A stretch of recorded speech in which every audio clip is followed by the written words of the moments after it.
Bismillahirrahmanirrahim. Assalamualaikum warahmatullahi wabarakatuh. Selamat pagi semuanya. Semoga kalian dalam keadaan sehat, bahagia, dan tetap semangat untuk belajar. Jangan lupa mandi, sarapan, dan berdoa sebelum belajar ya. Hari ini kita belajar tema 2 yaitu tentang ketahanan pangan. Subtema 1 yaitu pangan. Kegiatan literasinya dimulai dengan pesan pagi, itu silakan kalian baca, kemudian diisi di buku tugasmu ya, di buku tulis. Itu tentang nama provinsi tempat tinggal kamu, apakah ada makanan khas, makanan tradisional di daerah tempat tinggalmu, sebutkanlah satu saja nama makan tradisional itu.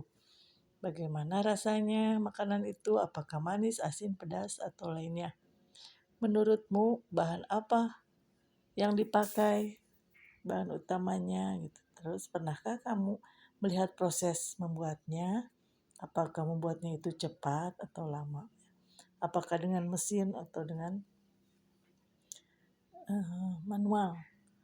Nah, kemudian kita akan diperlihatkan satu sampul buku yang berjudul Mie Letek Istimewa ya. Coba kalian perhatikan gambar ini, diamati kemudian dijawab apa yang kamu lihat pada gambar sampul buku tersebut. Kemudian apa yang sudah dilakukan kedua anak itu. Dan tebaklah isi cerita berdasarkan judul bukunya. Kalian bisa menebak sebelum dibaca, kalian tebak isi bukunya. Ini ceritanya, lembar ceritanya ya. Kalian bisa baca tentang mie letek ini. Dibaca. Jadi kan literasi itu harus banyak baca ya. Jadi kalian harus semangat membacanya, jangan sampai malas. Tut tut tut, kereta api tujuan Yogyakarta telah tiba. Alia sudah tak sabar untuk memulai perjalanan. Ia akan mengunjungi rumah Om Danu bersama Papa dan Mama. Alia, Papa, dan Mama tiba pada malam hari di rumah keluarga Om Danu telah menanti, termasuk Bayu anak Om Danu. Kalian pasti sudah lapar kan? Tanya Bule. Mari kita makan dulu. Bule telah menyiapkan aneka masakan. Wah, semuanya terlihat enak. Alia mengamati mie di atas meja. Ini mie apa? Kok warnanya begini? Tanyanya heran. Ini mie letek kesukaanku, jawab Bayu. Warnanya keabu-abuan karena terbuat dari ubi kayu. Kalau aku suka spaghetti, ujar Alia. Rasanya enak, penampilannya cantik. Mie letek juga enak, balas Bayu. Kenyal dan gurih. Alia mencoba itu sesuap. Rasanya lumayan sedap, tapi baginya spaghetti lebih enak. Hari berikutnya Alia minta Mama memasak untuk mereka spaghetti dengan saus daging kesukaannya. Bayu pasti suka. Bagaimana? Lebih enak dari mie letek kan? Tanya Alia cepat-cepat. Enak sih, kata Bayu. Tapi kalau aku tetap lebih suka mie letek. Kok begitu sih? Mie letek kan kurang menarik warnanya, kurang menggugah selera. Bayu agak kesal mendengar ucapan Alia. Selera setiap orang kan berbeda katanya. Apalagi mie letek itu istimewa loh. Apa istimewanya? Kata Alia. Mie letek itu dibuat dengan bantuan sapi, jawab Bayu. Hah, sapi? Sepertinya Bayu mulai melantur nih. Memangnya sapi bisa jadi koki? Tentang Alia. Kalau tak percaya, lihat saja sendiri, ucap Bayu percaya diri. Bayu menceritakan tentang pabrik mie letek. Ia pernah berkunjung ke sana untuk karya wisata. Pabrik itu terletak di Dusun Bendo, Kabupaten Bantul, sekitar 1 jam dari pusat kota Yogyakarta. Alia minta Om Danu menemani mereka ke pabrik itu. Om Danu menyanggupi dengan senang hati. Sore itu juga mengantar Alia dan Bayu ke sana. Karena penasaran, Alia bergegas masuk ke dalam dan ternyata di sana benar-benar ada seekor sapi. Alia sampai terkagum-kagum melihatnya. Sapi itu berjalan mengelilingi mesin pengaduk bahan. Ia terhubung dengan batu berat dan menggilas adonan. Sapi itu memang tidak memakai seragam koki, tapi ia benar-benar membantu membuat mie. Lihat kan, mie letek ini istimewa, Bayu tersenyum bangga. Benar juga, Alia mengakuinya. Tidak hanya itu, Alia sadar membuat mie letek tidaklah mudah. Berkat kunjungan ini, Alia jadi tahu bahan dasar mie letek adalah singkong yang dijemur. Hasil penjemuran itu disebut gaplek. Gaplek lalu ditumbuk menjadi tepung. Tepung gaplek direndam, lalu diambil endapannya. Kemudian endapan itu digiling dengan bantuan sapi. Setelah kalis, makanan dipadatkan dari adonan dipadatkan dan dipotong kotak-kotak. Lalu dimasak menggunakan tungku kayu bakar. Adonan yang telah matang kembali digiling, baru kemudian dicetak menjadi mie menggunakan mesin. Proses pembuatan tak berhenti di sini. Agar tidak mudah patah, mie harus dikukus sekali lagi. Mie itu lalu dikeringkan dengan sinar matahari. Selanjutnya, mie dikemas dan siap untuk dijual. Inilah proses pembuatan mie letek yang masih tradisional. Alia jadi menyesal karena telah meremehkan mie letek. Mie itu dibuat dengan susah payah. Bagi Alia, spaghetti memang kesukaannya, tapi mie letek juga makanan istimewa. Nah, kalian lihat ada catatan di sini. Ada kosakata baru ya, apa yang disebut bule. Bule itu bahasa Jawa, artinya tante atau bibi. Letek itu bahasa Jawa juga, artinya kotor, kusam, dekil. Gaplek. Gaplek itu adalah singkong yang telah dikupas dan dikeringkan. Endapan yaitu sesuatu yang tercampur dengan barang cair yang di bawahnya dan tertimbun di dasar. Yang turun ke bawah ya. Dan tertimbun di dasar. Adonan adalah adukan atau campuran bahan seperti tepung, air, dan lain-lain untuk membuat kue, roti, mie, dan sebagainya. Kalis adalah lentur jika ditarik dan tidak mudah sobek. Apakah tebakanmu sebelum membaca sesuai dengan isi ceritanya? Kalian kan tadi sudah baca dari sampul buku apa sesuai dengan ceritanya. Ya. Sekarang, untuk menguji kemampuan memahami isi cerita, kalian silahkan jawab pertanyaan di bawah ini ya. Siapa nama tokoh utama dari cerita tersebut tadi? 2. Bagaimana sifat atau watak tokoh utama itu? Yang ketiga, apa yang ingin diketahui oleh tokoh utama tersebut? 4. Bagaimana cara tokoh utama untuk memenuhi rasa ingin tahunya? 5. Adakah perubahan sikap tokoh utama setelah melihat apa yang diketahuinya itu? Apa itu? Perubahannya itu apa ya maksudnya? Kemudian, jika kamu memahami isi cerita dengan baik, pasti kamu tidak akan kesulitan menjawab pertanyaan berikutnya. Jawab lagi pertanyaannya, apa yang ingin diketahui Alia di awal cerita? Yang kedua, apa yang dilakukan Alia untuk memenuhi keinginannya? Dan ketiga, apa yang dilakukan Alia setelah keinginannya terpenuhi? Nah, 3 bagian cerita itu disebut alur cerita. Alur cerita adalah rangkaian peristiwa dalam cerita. Sekarang kamu ceritakan kembali kisah Alia dengan kata-katamu sendiri. Ya, perhatikan alur ceritanya. Buatlah cerita dalam 3 paragraf. Jadi kalian bisa membuat cerita dalam 3 paragraf dengan kata-kata sendiri yang telah kalian baca.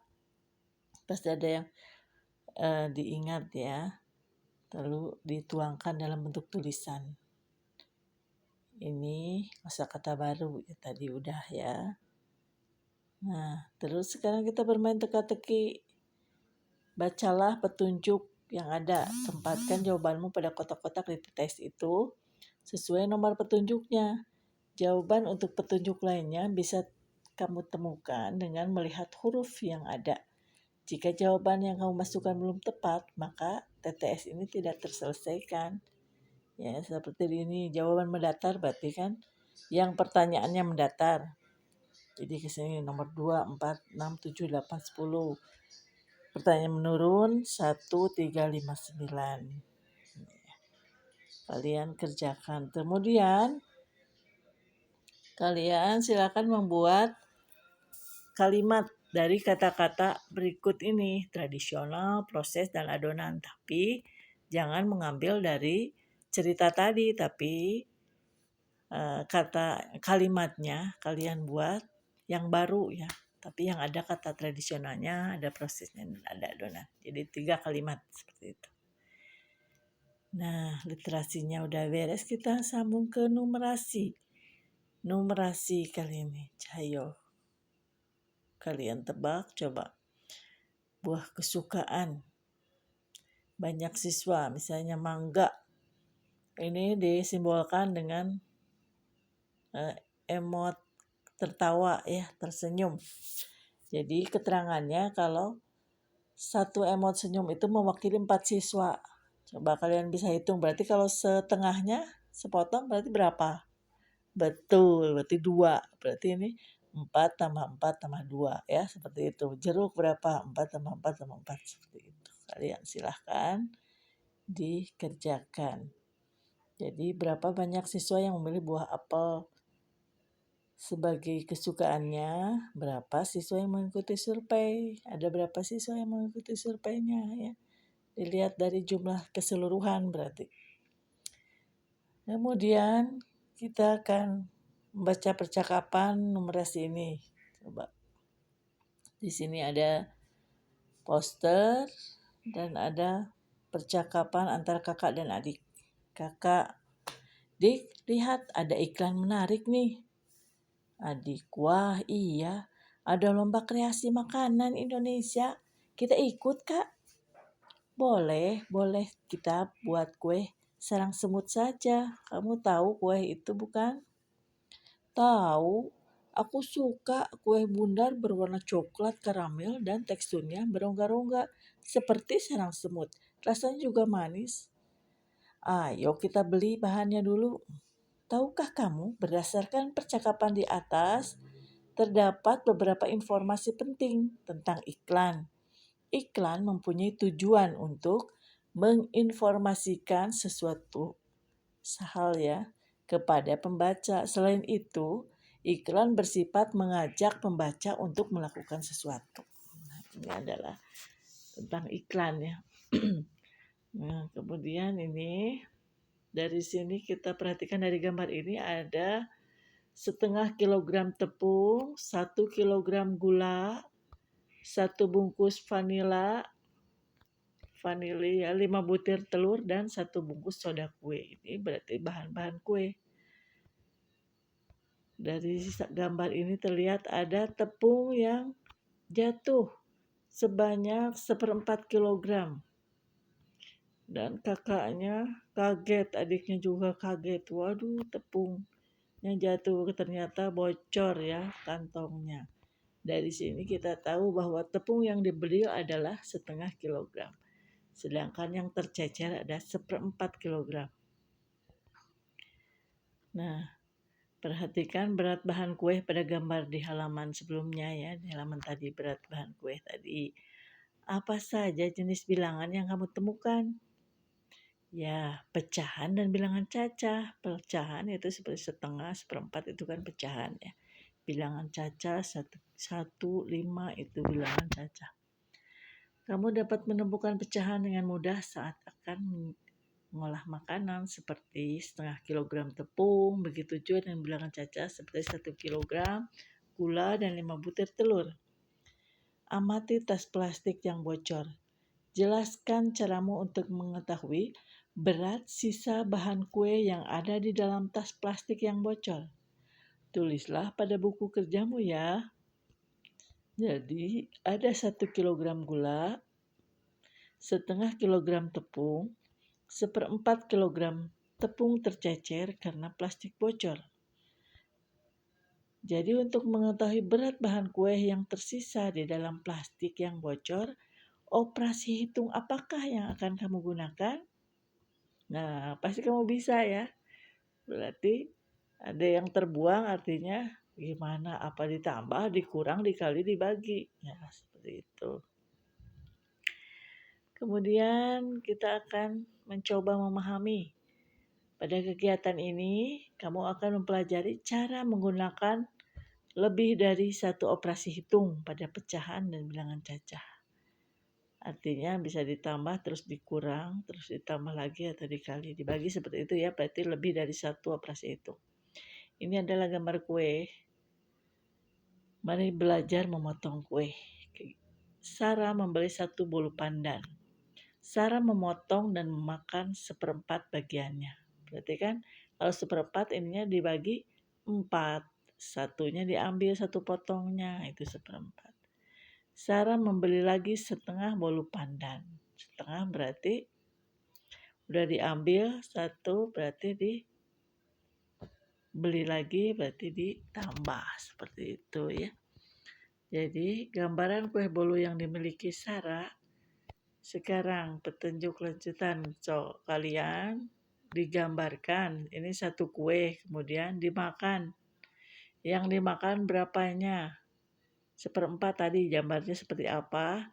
Kemudian yang dibeli adalah setengah seperti apa. Dan sekarang kuenya jadi seperti apa ya. Menurut gambarannya bentuknya seperti apa. Setelah dia ambil, beli lagi setengah, jadinya seperti apa nanti kuenya ya. Yang nomor 2, tuliskan bentuk persamaan sederhana permasalahan di atas dan isilah kotak kosong dengan lambang operasi hitung yang tepat. Kue bolu sekarang sama dengan kue bolu semula, kue bolu yang dipotong dan dimakan. Berarti ini tambah, kurang, atau kali bagi ya. Kemudian kue yang dibeli lagi, ini adalah tanda operasi hitung, bukan angka ya. Di sini. Kue bolu sekarang berapa tadi? 1 kan, terus ditambah dikurang 1/4, terus ditambah dikurang setengah, jadinya berapa? Seperti itu. Yang ketiga, apa yang dapat kamu simpulkan dari banyaknya kue bolu yang kamu gambar di nomor 1 dengan hasil penghitunganmu di nomor 2? Coba simpulkan. Yang keempat, setelah melakukan beberapa kegiatan di atas, apakah menurutmu operasi hitung pecahan bermanfaat bagi kegiatan memotong kue? Tanpa tidak. Pada kegiatan ini kamu telah mempelajari bagaimana menggunakan operasi hitung, penjumlahan, dan pengurangan pada pecahan bilangan dan bilangan cacah. Kamu ingat, penjumlahan dan pengurangan pecahan dapat dilakukan jika penyebutnya sama. Penyebut adalah angka yang ada di bagian bawah pecahan. Masih ingat kan, misalkan 1/2 atau 1/4. Yang disebut penyebut itu adalah yang di bawahnya 1/2, berarti 2 itu penyebut, sedangkan 1 itu adalah pembilang. Masih ingat?